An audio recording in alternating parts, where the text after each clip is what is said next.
Rigging 3D characters by hand takes hours, and it's the #1 reason most AI-generated 3D models never make it into a game. Today, that changes. I am going to show you a fully automated pipeline that takes any 3D mesh, rigs it, and turns it into a playable Unreal Engine character, all locally for free with just 6 gigs of VRAM. And this doesn't just work on humanoids. I will show you it rigging a dragon and a dog too. Same tool, same one-click process. Let's get into it.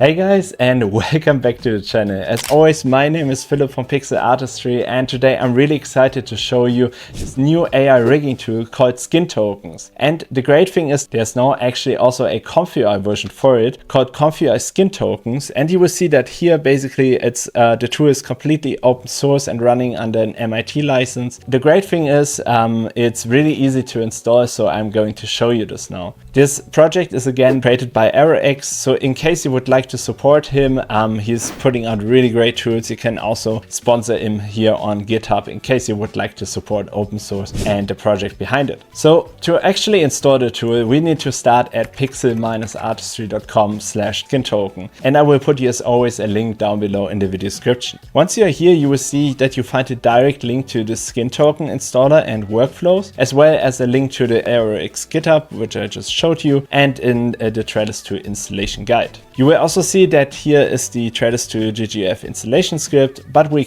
mainly care about the download folder over here. You will see you have 2 files here. We have the SkinTokens install.bat file and the Hunyuan motion install.bat file, but the most important one is definitely the SkinToken install.bat file that you see over here. So you can simply click the 3 little dots and then download this one. The Hunyuan motion is just optional in case you would also use this one, but this one I explained also in a different tutorial in detail, so in case you would like to check that out, you can see it here.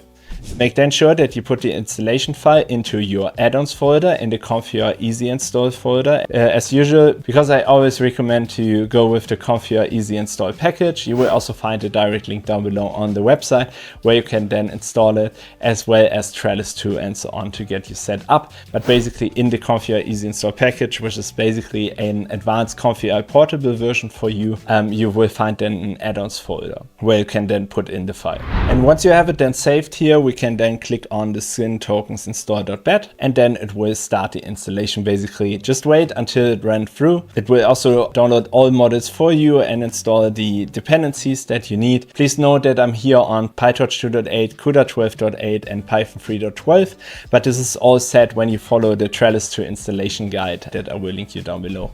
Alright, and once it runs through, you will actually see on the notes that it's saying here SkinTokens installation complete and Blender 4.2 must be on path. So it's actually important that you have Blender pre-installed from the website, and that it's at least, you know, a version from 4.2 going onwards. And you will see that usually the script should do that by default. In case it's doing it's not doing that by default, what you should do is that you can go to hit in Windows R and then typing in sysdm.cpl. And then you can go to advanced, and there you will find your environment variables. And this one is then great to edit manually in case to path in case it's not working by default. So you can check out that you have here a path section down below. Once you have selected this, you can click then on edit, and then you can choose here then basically the path to your Blender file. Once you then executed the script and added Blender to path, what you can do then is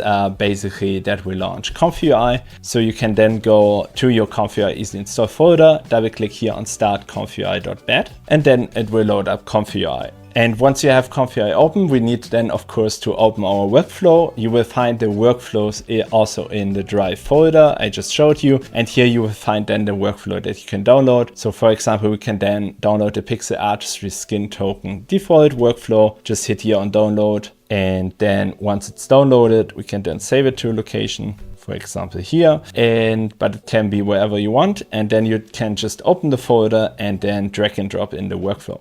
And if everything worked correctly, you should not see any red nodes here, and you can basically then upload your model into here and then start with the rigging, which I'm going to show you now in a second. Right, so before we get into the main part of the video, I wanted to quickly show you something, and that is this workflow in Customuse, which combines all the steps I'm going to show you literally in this video in one place, turning any concept image into production-ready game assets, images, and video. As you can see here, I'm right in the node stream I built, and this whole pipeline took me minutes instead of hours. The great thing is I started here with this Arctic outpost concept and brainstormed my shots with the integrated video nodes that you can use. From there you can then extract 3D objects and characters from your concept using models like Trepo 3.1 and Meshi 6, and great thing is you can then also create multi-views with one click and even split your character into modular parts, which is honestly my favorite part about it, because you will then get a modular character with the asset extraction node in one click. So for example here the parka, the boots, and even the gloves become their own assets. Then you can retopologize, texture, and rig your mesh, and for hero assets I would still do a final cleanup pass in Blender, but as a mesh this saves you definitely hours. And from there you export then everything straight into the software of your choice, so you have basically everything in one place, no more tab switching between 5 different tools. And the best part is I built this pipeline once, and now I can drop in any concept and run the whole thing again. There's also a cinema studio built in for posing characters and styling your renders, by the way. So if you want to try it out, use the code PIXEL at checkout and you will get 1000 free credits when you start your 3-day free trial. The link will be down below in the video description, and you can even steal my exact workflow and use it right away. Thank you Customuse for sponsoring this video. Alright, so let's get back into it.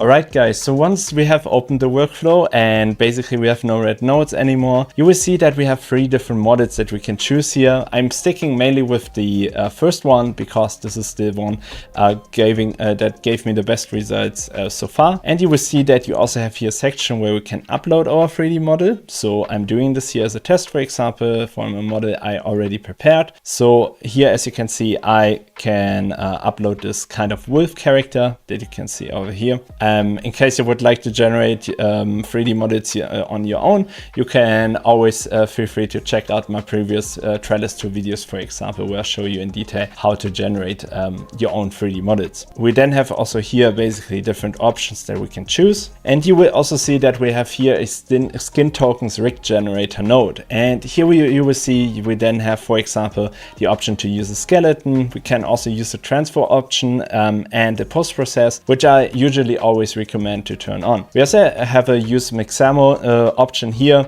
This node was updated in the meantime, but basically you can then still select it, and you will also have an option here to run it as FBX and so on. It's also important that you choose here to have the BPY server mode to headless, and you can then also have some different options on the top where you can then refine your rig as well.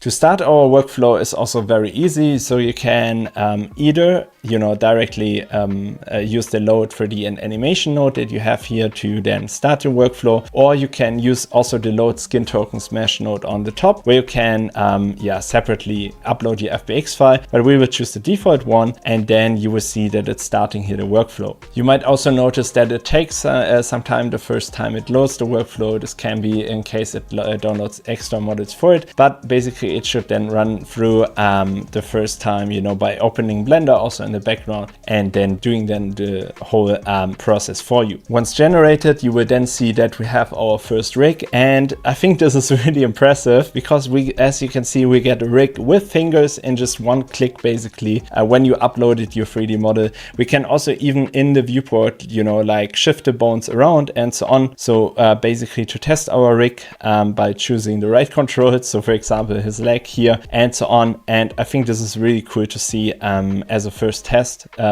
basically how it's working. You will see that the skin weights are not working perfectly here, but I will also show you a way in a second how to fix that.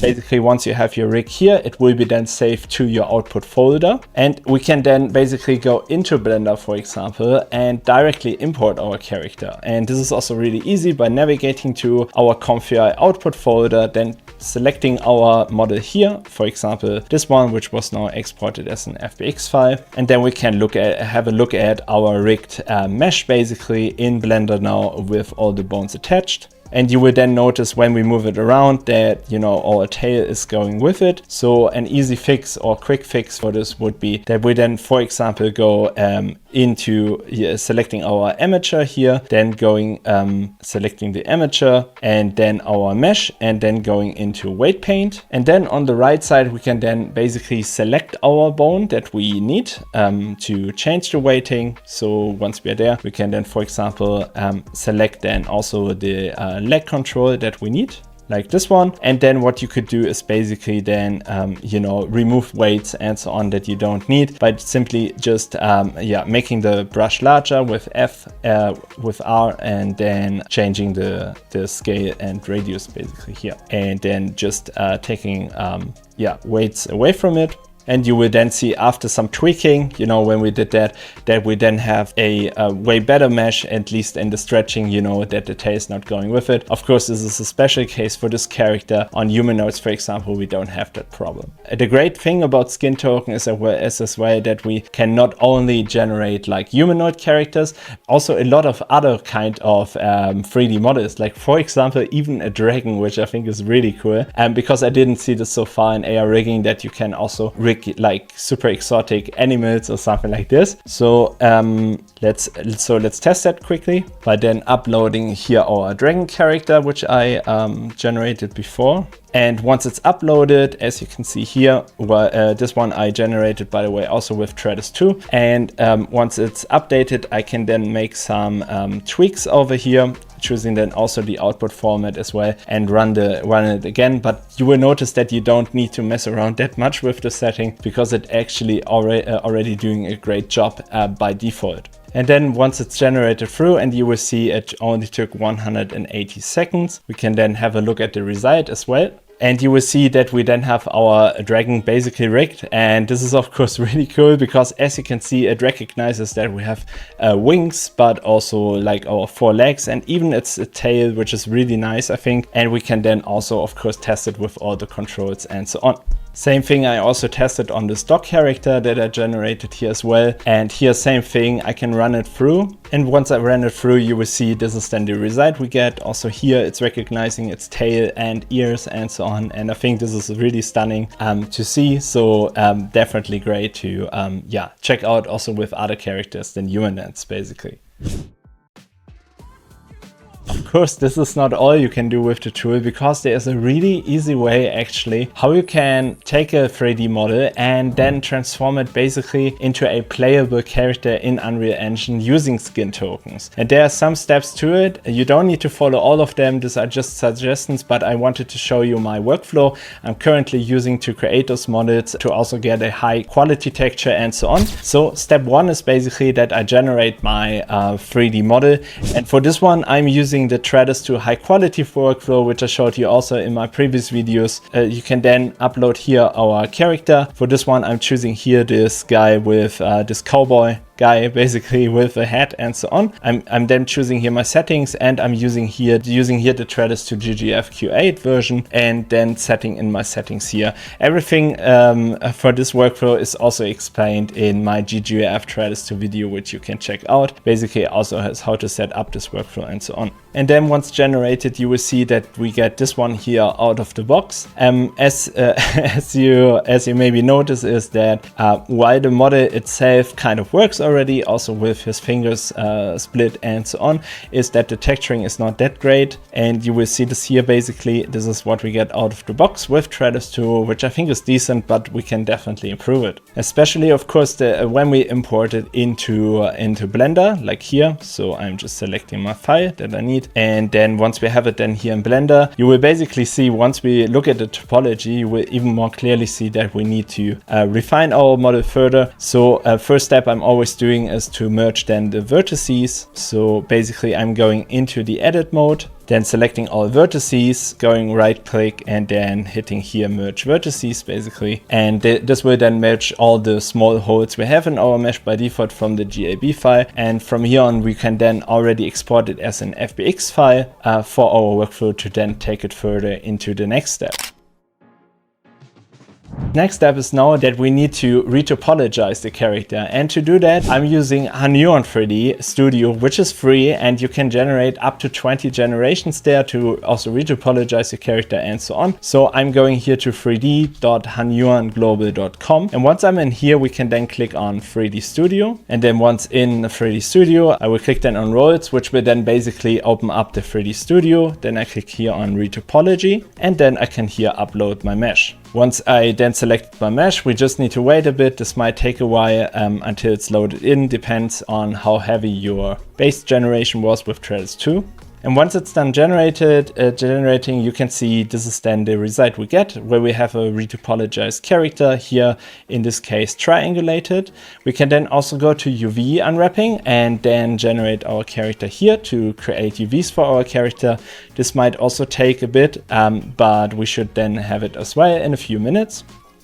And then once done, you will see that you have your UV sheet over here. You can then judge it and see if it works for you already. And then once we have it here, basically now we have it all laid out on one UV sheet. But basically we can then take it from here and then download it as an FBX file again to then take it into step 3, which will be then texturing our character.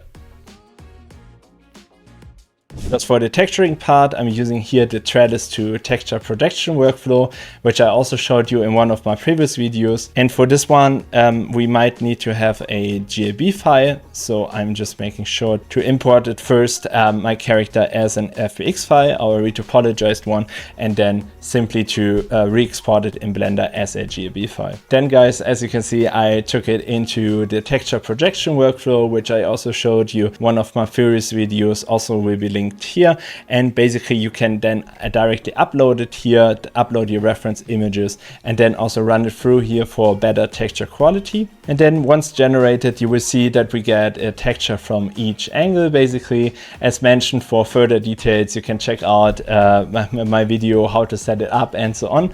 But basically we can get then here our texture, which looks definitely better than what we had before.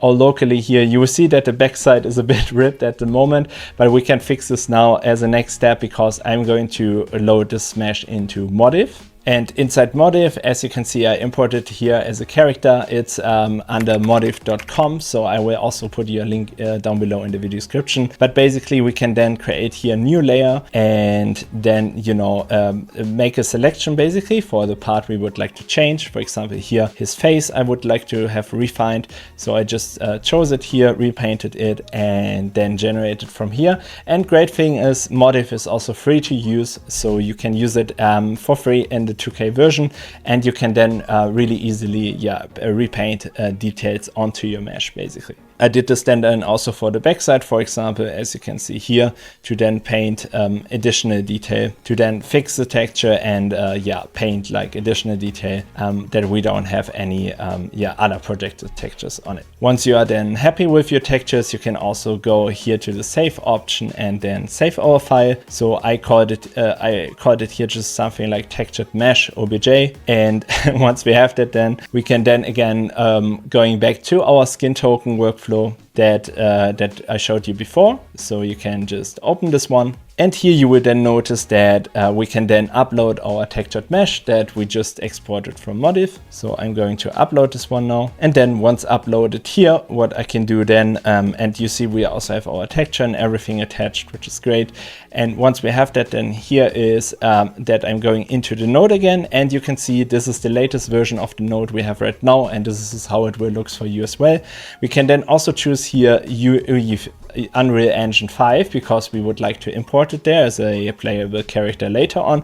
So I'm choosing this one, then it will get the naming and everything else right. Otherwise we don't really need to change something. You can play around here a bit with the settings, but this should be all fine. And then you can run the workflow again. And then once generated, you will actually see this is then the result with our textured character, which looks great, I think, overall. And now we are then ready to import it into Unreal Engine to then make it a playable character. So first of all, I created here in Unreal Engine a third-person game. Then once you are in here, we can then import our character, which we just rigged. So just make sure to, for example, create then here a new folder. And then when creating a new folder, you can then just call it something like char and then go in here. And then just click here on import to then import your GAB file that you just rigged. So we're taking then the latest one in our ComfyUI output folder, which is this one. You will also see that it's called rig then. And then here you can leave everything by default. So just make sure to import it then. One important thing is here as well that you need to export it as a GAB file because with FBX there's a scaling issue unfortunately. So just make sure to export it as a GAB file. All right, and then once imported and when you clicked on it, you can then double click here on the textured mesh, go to skeletal mesh, and then you will find 3 files in this folder. You can then save everything so you have it already loaded in. And what we can do now then is that you click here on skeletal mesh and just check quickly that everything is working, also with the texture and so on, but it should be all there by default already. One important thing is then that we create a control rig. So go right click and then to create and then control rig, because this will actually give us then the control later on to attach the standard APP that comes with Unreal Engine and then to attach it to this. And this is way easier approach than do it another way by, for example, creating your own blueprint. So what I'm going to do is typing in under all just BP to find then the ABP unarmed option over here. Then I can just go right click and say retarget animations. So we can then actually retarget our character with the SKM simple model that we have over here.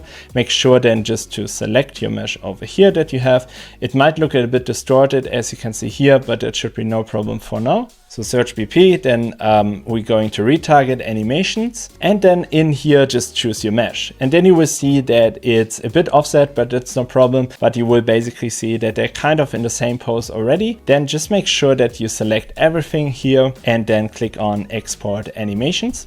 And then you can choose here basically then where to save that file. So under enum, for example, we could also give it a prefix, then call it enum here as well, then export all mesh. And then you will notice that we then have here a bunch of animations now that we could use. But for this one, we are focusing then on the enum ABP unarmed that was created here for us. And you will look a bit funny once you open it the first time. So you will see the legs are a bit squashed, but we will fix that now in a second because this is really easy to fix. So what you need to do is double click here on the animation graph. Then you can double click on the control rig, node. Once you double clicked on it, we can then go to the right menu under details. And then over here, just make sure that we then change in the control rig class. So you can select then here basically the control rig class that we created earlier on by creating a control rig. And then also really important, make sure here to hit right click and refresh nodes and then hit compile. And you will see that like this, we can then fix the kind of squashed legs that we had before. And you will also see that it's working now and he's standing again. We can then hit on compile again and save it. We can then close our window also as well again and then going to third person. Then make sure that we are choosing then the third person character to then actually make it a playable character. So with the third person character, we can then exchange our simple one with our now rig character that is working and the blueprint. So simply click here on blueprints, then third person character and open this one. And then in here, we can then, go on the right side. Then first you can change the enum class to the enum ABP unarmed blueprint that we just created, and also changing here then the character. Only thing you need to do then still is to hit compile. You can also see him then in the viewport already. We can then make some adjustments here to the scale and location so that it's working. But here I would suggest you to play around a bit until it works for you, because usually the scale that's coming out of Trellis is not always reliable. So I would definitely recommend to hit and compile and save. And now we can test it, for example, as a test run by hitting then play. And once we hit then here play, you can see that we then already can run around with our character. He's a bit small right now, so let's fix that quickly by going back into the blueprint and into the third person character and making it a bit larger. And maybe this is a bit too large, so I change it to 1.5 and change here also the location so it's a bit more precise. But then when we play him one more time, and then after you made your final adjustments, you can then hit compile again, save, and then let him play again. And now you will actually see that we have him correctly scaled into our scene, and you can use him then here to run around in the shot. And yeah, there I have him as a playable character, and you can do that with every humanoid character basically with just a few simple steps. And yeah, I think this is a really cool way to do that. So in case you have enjoyed this video, definitely make sure to subscribe to the channel and let me know down below, and actually see you on the next one.